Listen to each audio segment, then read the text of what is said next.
with me, I've got Michael Rathburn, writer for RotoWire. Is that true? Yeah, I had taken a break from last year just because of COVID and everything that went on. But I'm going to be back on RotoWire, but I'm actually going to be on the sports betting content side this year for baseball, and I'm looking forward to it. I think sports betting is, in the data that you can pull from that is very relevant, as fantasy baseball is as well. But the sports betting data, you just really get into the minutiae of things, and it just makes you sharper, whether it's fantasy baseball or baseball cards. It makes me a sharper investor, collector, etc. Yeah, kind of like the effect that fantasy baseball would have on card collecting. I think it's made me a It lot just more takes it to successful. another level. Yep. Right, for sure. Although it's not a one-for-one type of correlation, just because somebody's reliable from a betting standpoint or fantasy standpoint doesn't mean that'll translate to cards. It doesn't always work that way. But all right, so let's talk about 2021 Series 1. I haven't opened any yet. It's been out for a couple weeks, at least 2 or 3 weeks at this point. I just got my first couple jumbo cases in the mail, so I'm excited to crack open maybe one jumbo box, see how that goes. I've heard mixed reviews. How have you fared so far? I know you've opened some. Did well, but it's interesting. Did well, but not for the reasons that people might expect. I didn't get a big hit. The biggest hit that I got was a Luis Robert 86 Tops auto, and it was actually not a redemption. It was on card, which was cool. That was about a $200 hit. Other than that, I think I got a bunch of cards under $50, but really I broke the case. I'm holding back on some of the rookies. I am selling off probably 75% of the rookies. I'll hold back on a few guys. Sold off the parallels, non-rookie cards, sold off all the other inserts, etc. Veteran, retired players, all those inserts did very well. The 86, the silver pack, Mojo, the 86 silver packs did incredibly well. Those inserts sold well. All of them went. The relics that are in the 86 tops did well. The 86 tops non-silver pack stuff did not do as great. I think just because they come out quite a bit. The rainbows and the golds come out quite a bit in jumbo, so those did not do as well as in last year. And the numbered golds, the numbered stuff is tougher. They made more products, so the numbered parallels are tougher to pull. I pulled one black out of a case of jumbo, and I think that was it. I did not pull anything under 99 in the entire case, outside of a couple of silver pack. I think I pulled a Will Clark out of 50 and a Joey Gallo out of 25. But all in all, a good ROI on the product. I'm holding on Carlson. I'm holding on Tavares. Holding on Patino. And I think those are the three that I held back on. Everybody else I moved.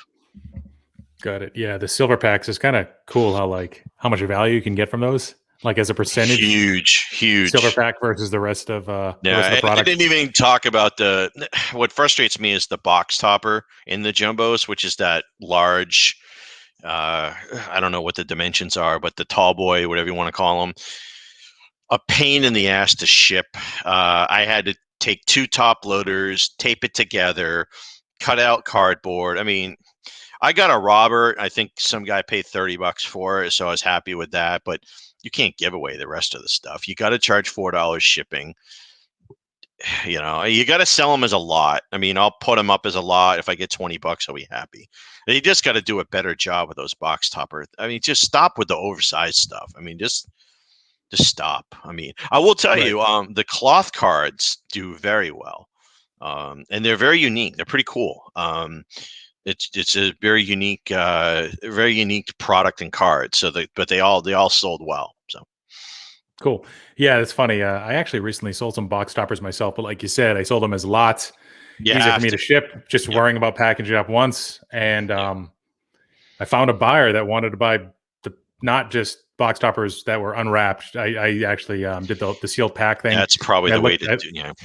I looked into eBay and like, at least with Topps Heritage, there's usually not any like huge hits you can get. You can get like maybe a key rookie, but you're not getting an autograph or a numbered box topper usually. So I'm like, Very rare. I've never pulled anything out of those ever. So right. Yeah. So so far, but it's got I good. know. It's got good shelf life. I would imagine the next major release is Heritage, and that's probably 3 or 4 weeks out. And we got opening day as well. So it's going to have a pretty good runway for quite a while. Series 2 is not until the second week of June. So Topps 1 will continue to sell, and hopefully we'll get into it a little bit. Hopefully Series 2 will get about 4 or 5 big names to carry that product. I would love that. I would love 1 or 2, but yeah, because as we both know, it's tough to get at least 2 of the 3 flagship products to be good in 1 year. Last year was tough because we really only got 1 solid product of the 3. And very rarely would you have all 3 being solid. 2018 was probably usually there's a dud. There's one of them is going to be a right. dud usually. Yeah, right. Yep. Complete dud. I was thinking I think based on somebody showing the pack odds on blowout for I think it was a hanger. Yeah. This is only 1 configuration, but it looked like based on the hangers being produced, looking at some of the odds of some of the more rare parallels, that they probably printed about twice as much Series 1 as they did last year. They printed a lot last year of Series 1. Series 1 in 2020 was by far the most produced of the 3 flagship products. Yeah. And a lot of times it usually is that way, just because of demand, anticipation leading up to the season, just independent of checklists. Series 1's produced a ton. Yeah, it's typically a top 3 retail product across. So that's really with the biggest reason. It used to be number 1. Prism has passed it. Believe it or not, Donruss Baseball is a top 5 retail product, or has been in the past. It's low end. There's not a lot of low end options, and that's why. But Topps Baseball Series 1 is usually a top 3 or even top 2, basically. Bowman is usually right there. Bowman's usually number 1. Prism is like number 2, and Topps flagship is usually number 3. Yeah, and you can almost bank on it, like regardless of how many they printed this year, you can bank on it based on who's in the checklist, based on previous years, what we've seen with historical performance of the flagship brands. When the checklist is somewhat decent, usually it ends up being a top 5 product of the year for baseball. There's a lot of products that investors don't buy, they don't retain their value as well, so it gives flagship that upper hand. And we've talked about this a little bit offline. Heritage has sort of fallen out of favor slowly. Yep. We were talking about this a little bit, but in 2019, you could have purchased a hobby box of Topps Chrome or a hobby box of Topps Heritage High Number. You could have paid about $85 to $100 right after release. So they were selling like within $10 of each other. But now that same product, similar checklists, you get Kyle Tucker and a few extra guys with Topps Chrome versus Heritage High Number. But now Topps Chrome Hobby is selling for 4 times, around 700. Many comps over 690. I know that for hobby boxes of Topps Chrome versus Topps Heritage High Number recently surged up to about $180. So 4 times. Actually, if you bought a blaster of Topps Chrome 2019, that's going to be roughly the cost of what a hobby box of Heritage High Number would be. So that's insane. That's all because of grading. That's completely because of grading. People are not grading Heritage cards. They just don't. The Chromes don't come out enough to make it where, go look at pops on Heritage Chrome at a $9.99 and $5.69. They're minuscule. Great cards, undervalued, but you can't find them. Whereas on Chrome, you're getting so many base, or you're getting so many refractors or sephias or whatever, pinks or whatever. There's just a ton of cards in Chrome that people want to get graded versus Heritage, where it's just few and far between. Yeah, but what comes first? The demand that causes people to grade it, or the fact that there's a lot out there that are graded? And then, okay, we'll go after this one because there's more of them in graded form. The demand would have to come first, you'd think, to make the Chrome brand more desirable. Maybe it's the image. Maybe, it's a set collector thing, the Heritage. And the people don't like the dual player cards, even though it's not high number. That's regular Heritage. Those did not do well last year. Those really hurt the product. They really did. Oh, Bo Bichette's in here. Oh, wait, it's with Anthony K. Yeah, at least help. with Gavin Lux, I think you might have had him with Dustin May, which helped. But he's a pitcher, but Lux ended up sucking anyways. So yeah. But with Series 1, it's it's a strong checklist. I think we both acknowledge. Now, there's not one clear player right now that's leading the charge in regards to like this is going to be the star player. Like in 2019, we all thought it was going to be Vlad that was going to carry the 2019 products, and this is like the guy we're going for in 2018. At first, it was maybe Otani and Acuna, then eventually Soto. This time, it kind of reminds me of 2019 Topps update, where we look back and there were a bunch of like guys that were kind of even, bunch of like tier one type guys, like Vlad, technically also Hiera, Yep. and Austin Riley, Nick Senzel, Brendan Rodgers, Kevin Biggio, guys like that. Yep. A lot of those guys haven't really panned out too much. Will Smith, catcher, Chris Paddock, but there weren't a whole lot of, especially with Vlad kind of disappointing. Like you kind of didn't know who was going to lead that product. I think we kind of see that with 2021 Series 1, where it's, okay, you got Bohm, Carlson, Adell, Pache, Mize, Bart, Mountcastle, Dalbeck, and a bunch of other guys underneath that. So it's got a lot of depth. And there's some star candidates, but there's no clear star. There's not a clear, like, definitive star that's going to carry that product. Yeah, I agree. It's got a lot more firepower, obviously, than 19 update. Very similar to 2020 Series 1 in that you got three guys kind of at the top there. Probably at this point, Bohm, Pache, and Carlson are like the Bo, Lux, Jordan of last year, and then a bunch of guys underneath. But the depth of this year is significantly more than last year, just based on how things played out. Yeah. There were a number of decent pitchers in 2020 Series 1 last year, like Luzardo and May and Gallen. Yep. And the nice thing about Jordan picking up that product last year, he had like 400 to 500 plate appearances under his belt versus the guys this year. Like some of them have like major league success, but it's limited to like 6 weeks for some of them. The guy I actually like the most, Dylan Carlson, he kind of faltered a little bit at the beginning. I think he might have been called up pretty early, like after that 6th day, to make sure they didn't lose an extra year of service time. And but he ended up doing really well down the stretch. Carlson's a guy I like a lot. He can play all three outfield positions. He has an easy swing. He's got power at all fields. He can hit for average and hit for power. Decent market, probably top 5 to 6 market in the NL, being on the Cardinals. Decent lineup. Joe Adell, and we've talked about him before. Yep. Swings too much, plate recognition or pitch recognition. He's just a little bit behind there. He strikes out a lot. He misses breaking pitches. Yeah, people don't want to believe that a top prospect can falter, but that's a guy that I'm in Charlotte, North Charlotte, but I'm in vicinity within a 3-hour drive of about 8 to 10 ballparks. Anyway, there's somebody here that worked in Tennessee, I believe the Chattanooga team, that saw Adell a lot.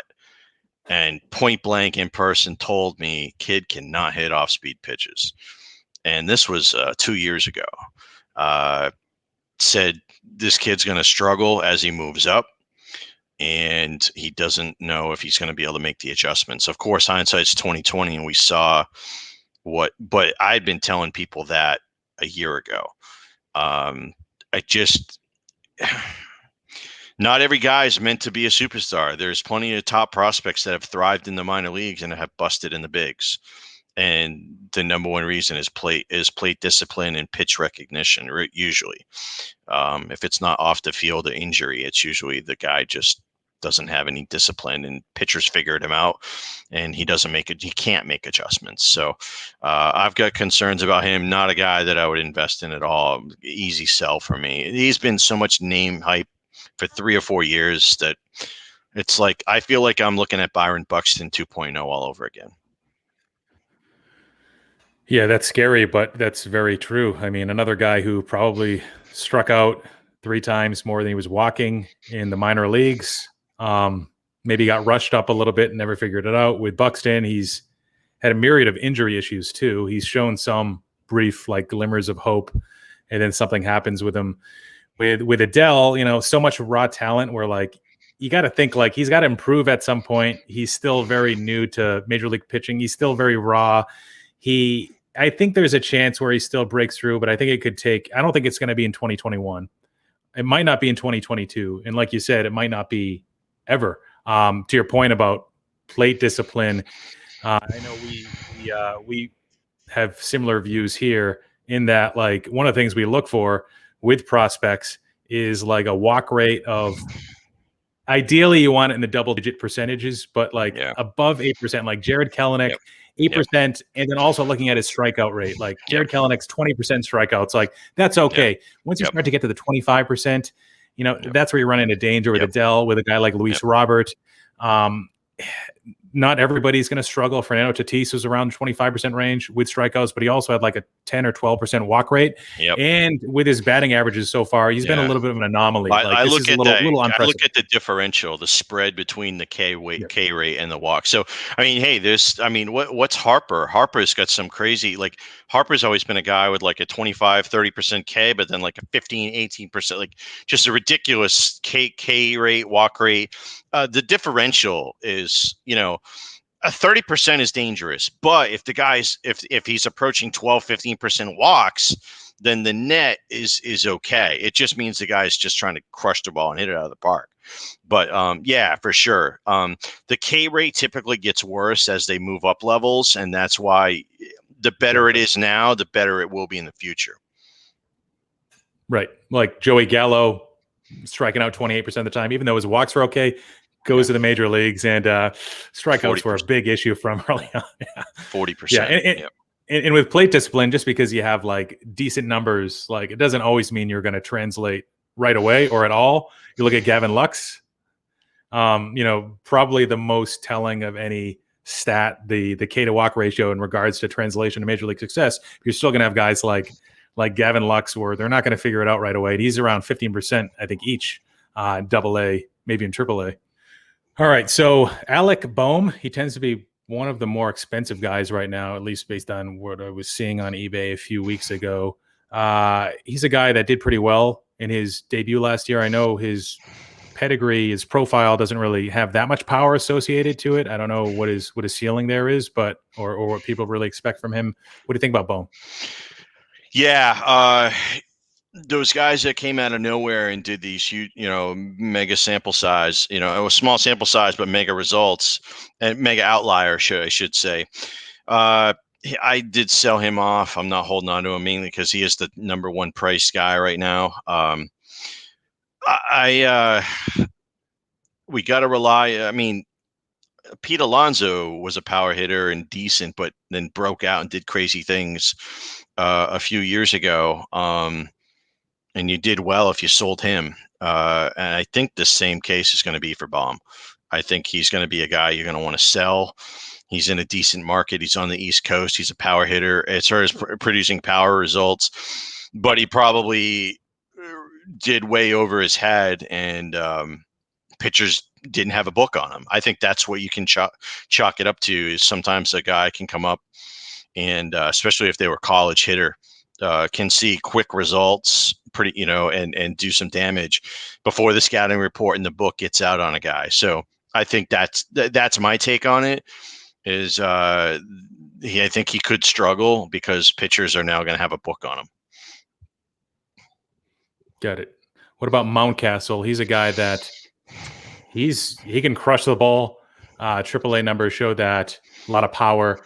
Walk rate a little small, but we showed, in albeit a limited sample size last year, his walk rate was much higher than like the 4 to 5% we saw in the minor leagues. I think it's another guy that did probably play over his head and is selling well, although he got out of the gates really fast, and then it seems like his price softened quite a bit, at least based on my sales. Some early sales on him came in, like, for example, I had 3 rainbows. I sold one for 50, one for 40, and one for 20 chronologically. So that's a pretty big drop. 50 and 40, I couldn't believe. I was like, wow, that's crazy. I think maybe a lot of it also had to do with the fact that rainbows are coming out a lot and they're not like they were in the past. So that could be another issue. But he's in a decent ballpark. he's going to play every day. That's he's going to play every day. Whereas some of these guys aren't going to be playing, like Adell and Bart. I mean, they're going to be in the minor leagues, so their prices are naturally going to come down. Whereas Mountcastle is going to be out there playing every day. Home runs do sell. We're in a very hyper-reactive market.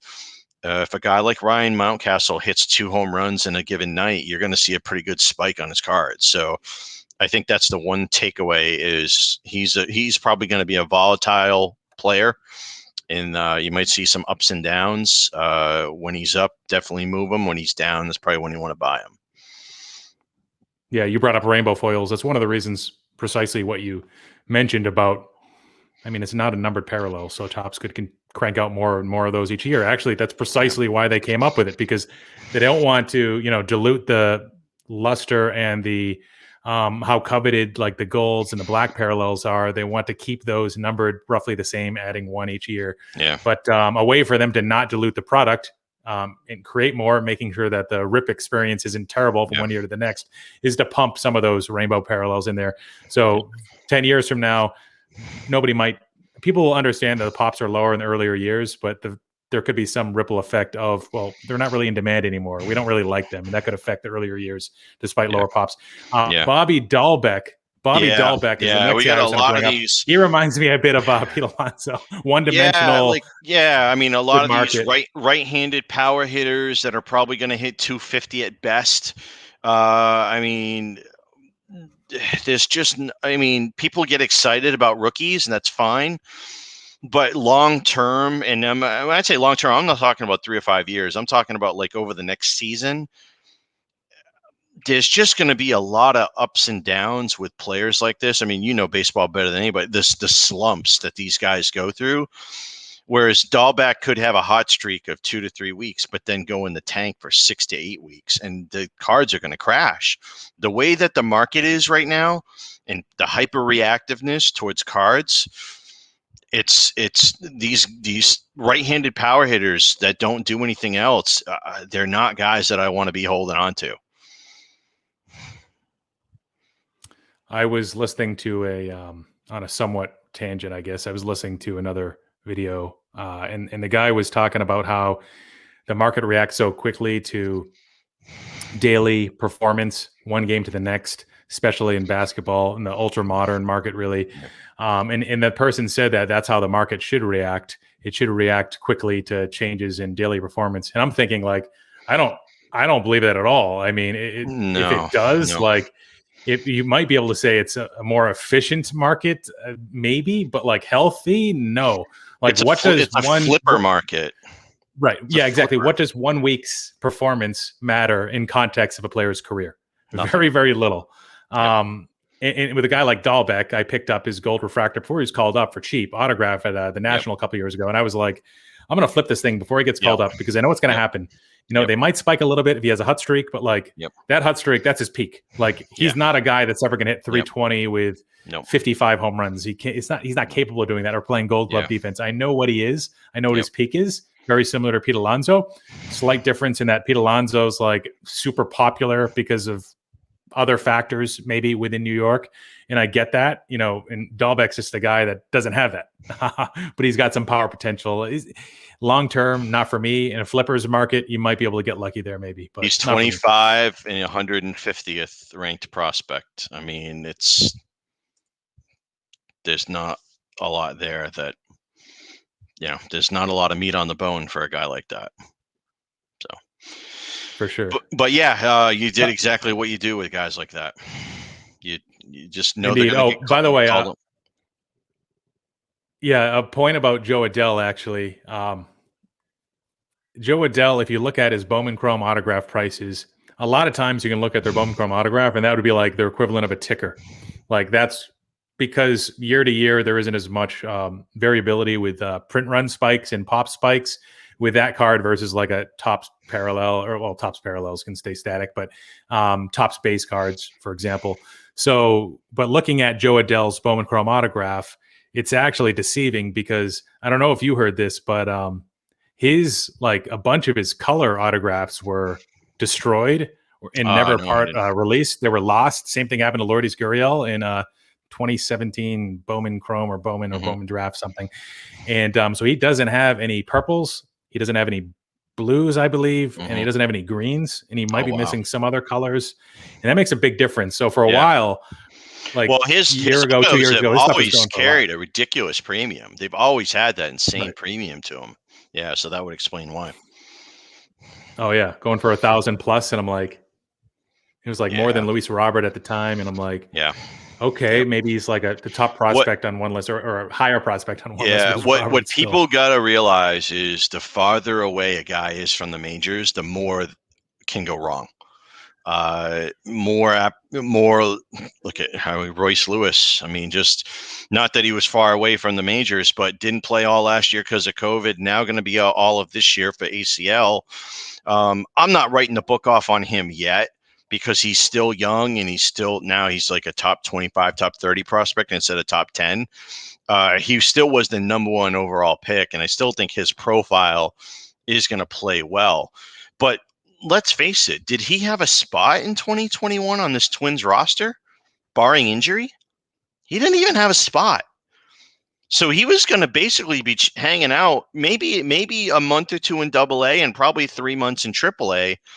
I don't even know. To me, I'm not even sure if the injury really is that big of a deal, because I think when he comes back, he probably starts at AAA, probably plays half a season in AAA and comes up. Or we don't know what's going to happen with the Twins. If they make a change at short or put him in center field, a lot can change in a year, and they may need salary relief to put him in.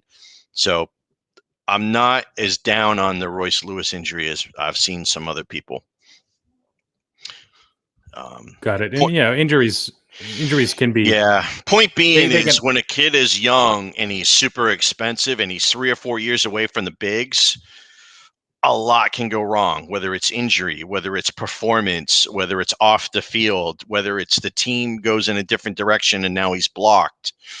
It's very risky to put a ton of money into a kid that's 18, 19 years old in A-ball.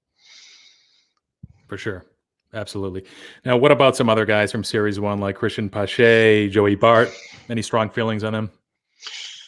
Pache, to me, the name Cameron Maybin just jumps off the board to me. And I think that, again, not every prospect is going to be a Hall of Famer and a superstar.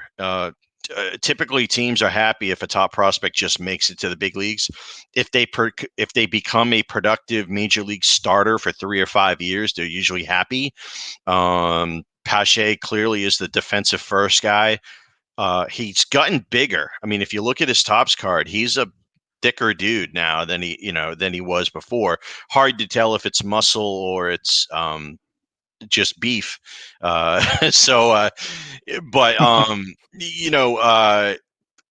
I don't know if he's going to hit enough. He didn't hit enough in the minors, but he did start to get a little bit better. He just might be a guy who doesn't hit his bat. Like, his bat may not catch up until he's 26, 27. So it might be some lean offensive years for Pache early on. We'll see.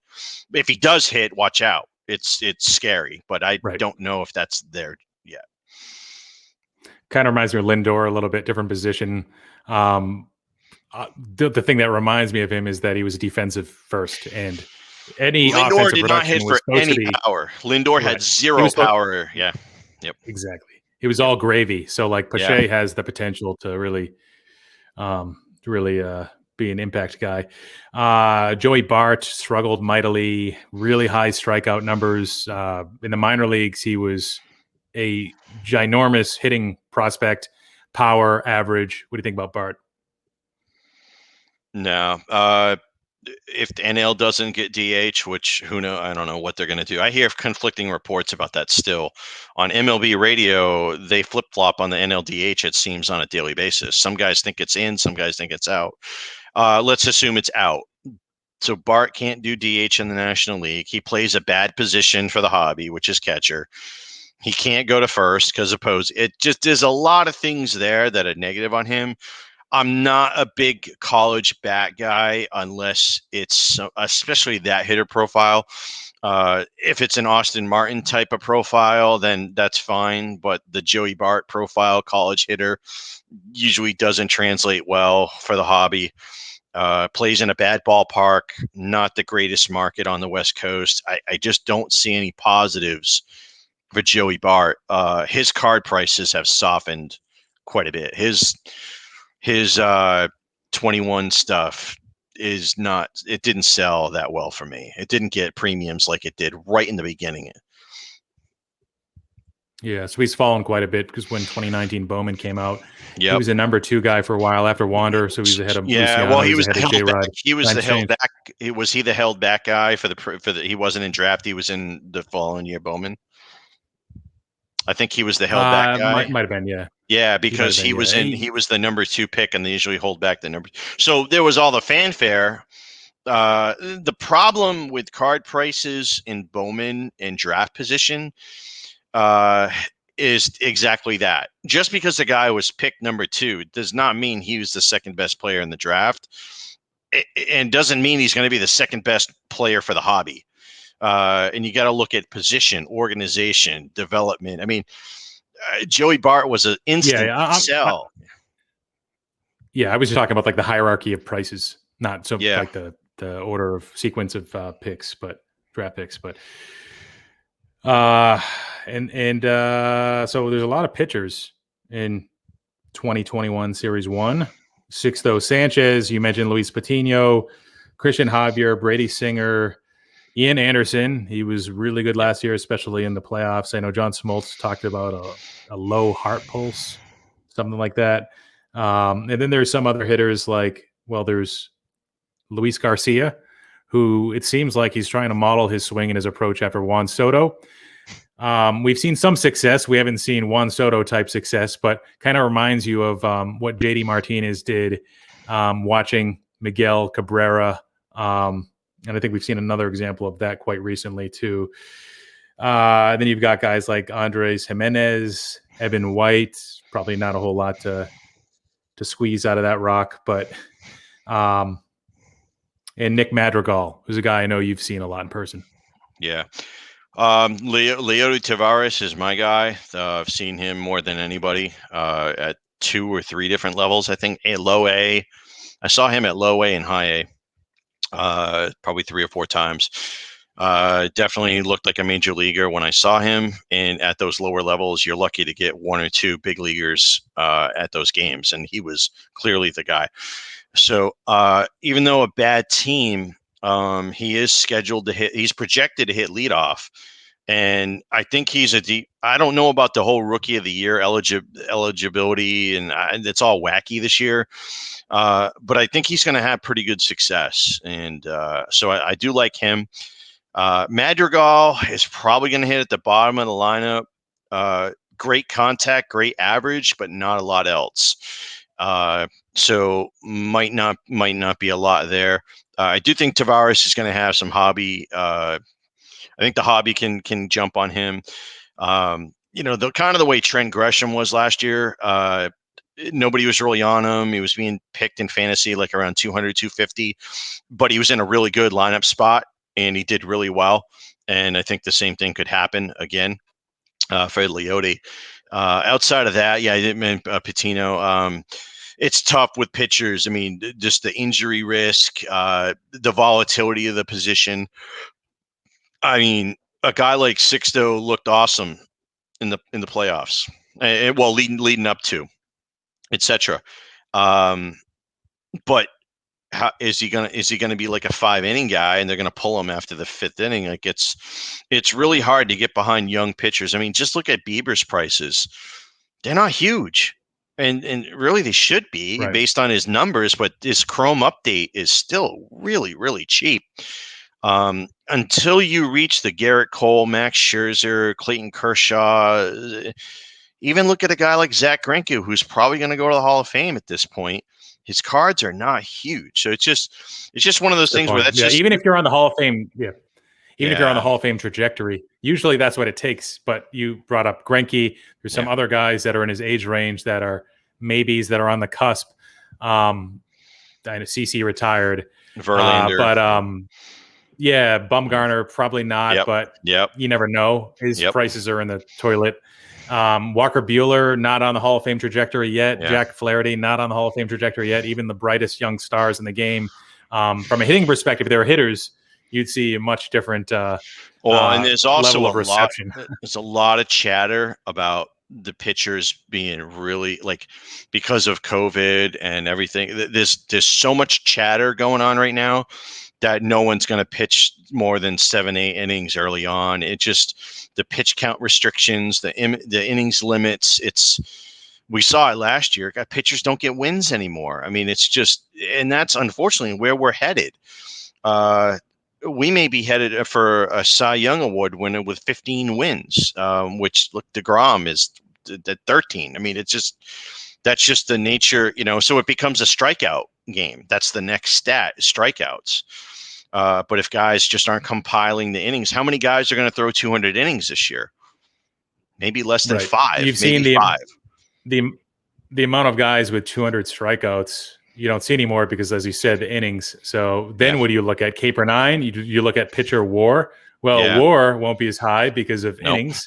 Right. Just like with hitters, it's counting stats drive that. The more opportunities you get to contribute, the higher your WAR will be for the season.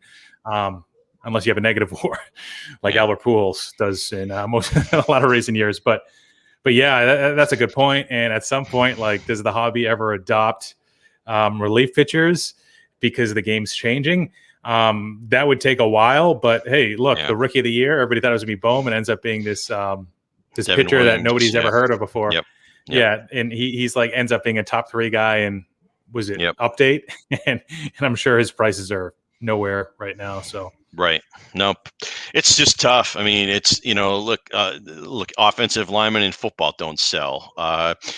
Defensive players, a lot of them don't sell. I mean, it's just, if you don't have those measurable statistics, the fantasy statistics, it's really tough to get prices on a guy. Right. Yeah. Look at somebody like Josh Hader.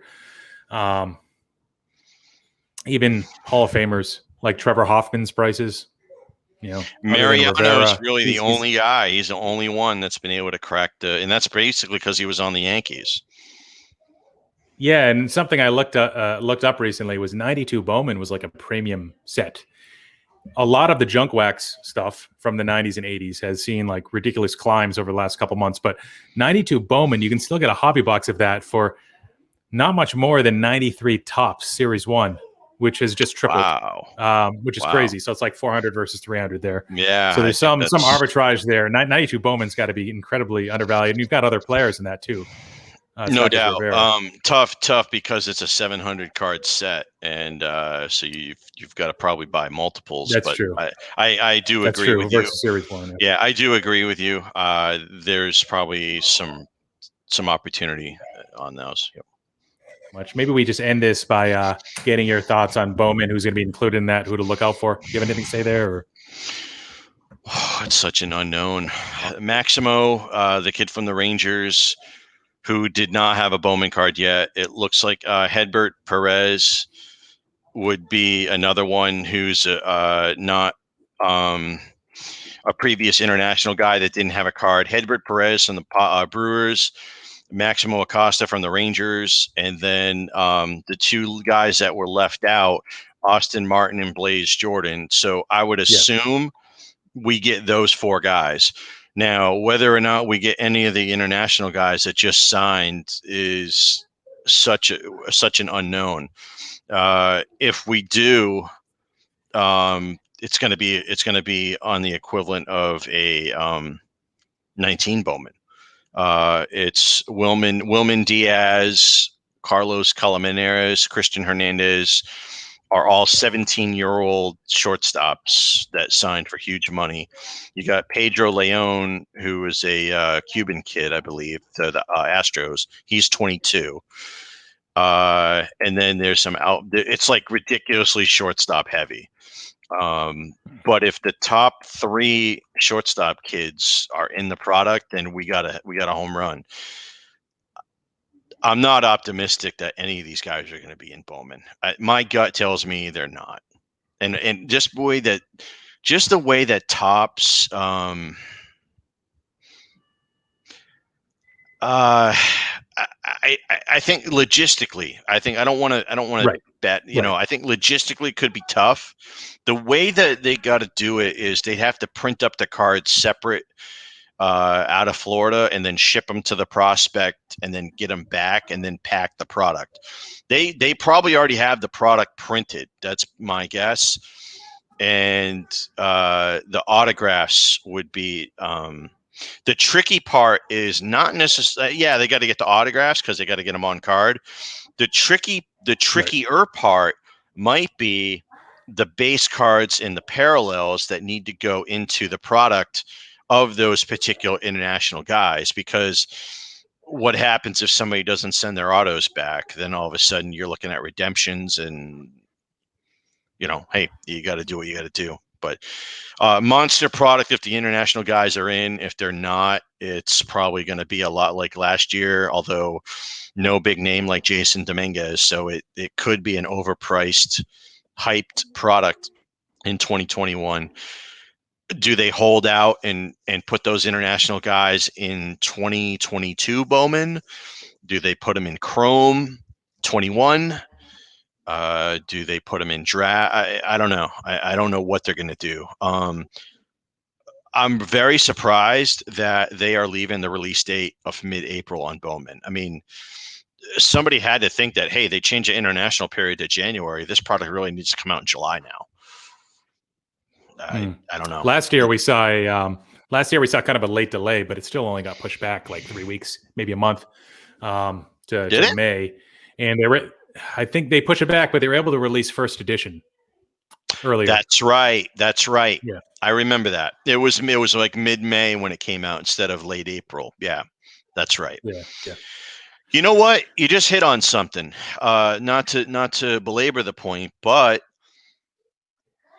do they go first edition and get some of those international guys in there as a because that product they print separate, like how they print it in Florida, because they don't have to produce it for mass.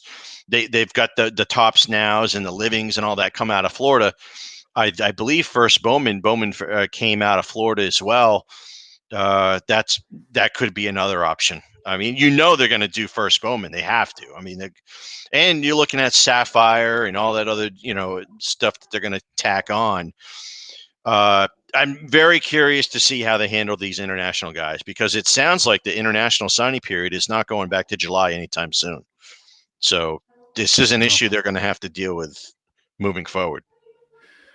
All right. So that is it. Hopefully you had a lot of fun watching us, listening to us, talking about Bowman and Series 1. The plan is to have Mike back on the show to talk about prospects in greater detail at some point, going through the list of the most recent Baseball America Top 100, which was released about a month ago. So hopefully you guys had a good time. Thanks for watching. Like, comment, subscribe. Let me know what you thought down below. Take care. Filmington out.